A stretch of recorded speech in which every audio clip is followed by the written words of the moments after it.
اور جو ماں کے پیٹ کے اندر تمہاری زندگی کی سانسیں چلاتا رہا، وہ رب فرما رہا ہے کہ لوگوں میں دیکھنا چاہتا ہوں کہ جب میں نے ماں کے پیٹ کے اندر تم کو پیدا فرمایا اور اب اس دنیا میں بھیج کر اس چیز کا امتحان کرنا چاہتا ہوں کہ ارے کون میری نعمتوں کا شکر ادا کرتا ہے اور کون میری نعمتوں سے دور بھاگتا ہے۔ اس دنیا میں آ کر کون میری دی ہوئی نعمتوں کا شکر ادا کر کے میرے ذکر کی طرف آتا ہے اور کون میری وفا کی طرف آتا ہے اور کون اس دنیا کی لذتوں میں کھو کر جس بے وفا دنیا کی طرف جاتا ہے۔ اور اس مالک کی آواز آ رہی ہے کہ یا ایھا الانسان ما غرک بربک الکریم، وہ مولا فرما رہا ہے کہ اے انسان تجھے کس چیز نے اپنے رب کریم کے بارے میں دھوکے میں ڈال دیا؟ ارے وہ اتنی وفا کرنے والا مالک جو ماں کے پیٹ میں تجھے زندگی بخشتا رہا، جو ماں کے پیٹ میں تیری سانسیں چلاتا رہا، اب جو تو اس دنیا میں آیا، تو اس کائنات میں آیا،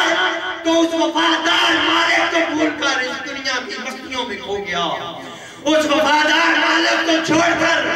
اس بے وفا دنیا کے پیچھے لگ گیا۔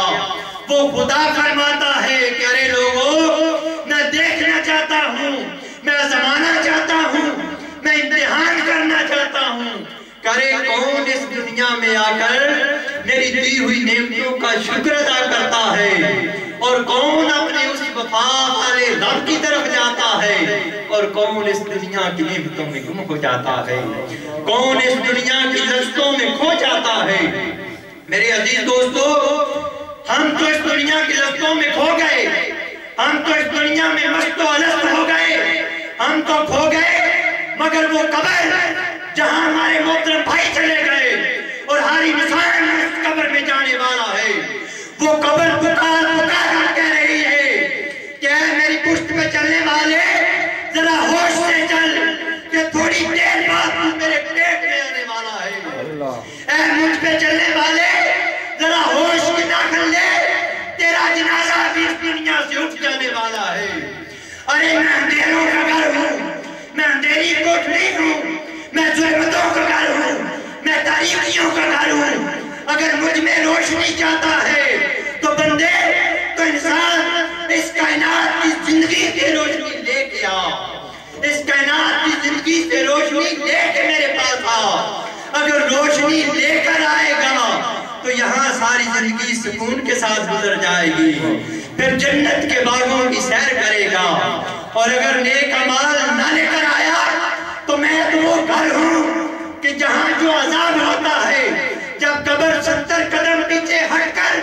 آپس میں ملتی ہے تو انسان کی ہڈیاں چور ہو جاتی ہیں۔